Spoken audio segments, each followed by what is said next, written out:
Hi guys! Yun nga pala no, meron lang akong gustong i-share sa atin for today. Don't forget to like and subscribe. Thank you. So yun, nasa trend pala ako no. So na-encounter nga pala ako ng ganito. Sino sa atin yung yung pagsumakay ng trend or kahit naman nasa ibang public ka na place no. Sino sa atin yung pag nasa ibang bansa no, nasa abroad ka. Sino sa atin yung nagtatanong na bakit ba pag mga Pilipino pagpapansinin mo pag nakasalubong hindi nagpapansinan. Yung parang nagko-conclude ka na ang susuplado naman at suplada ng mga Pilipino no. Magkakakilala pero hindi nagpapansinan.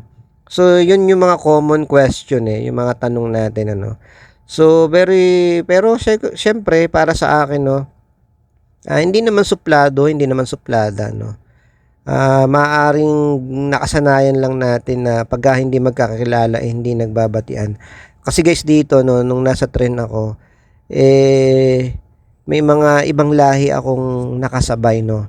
I mean nung pagsakay nila guys no, mayroon sa harapan ko na mga Indonesian. Tapos after ng ilang station may sumakay din na mga grupo na Indonesian, siguro mga 4. So, napansin ko lang no, kahit naman noong una hindi sila nagkikwentuhan pero maya-maya no, na yun, nag-uusap na sila guys no. Hindi ko man naiintindihan yung mga sinasabi nila pero nagulat ako, nag-uusap-usap na sila no, nasa kabilang upuan sa harap ko tapos sa gilid. Nagkikwentuhan na sila guys bigla.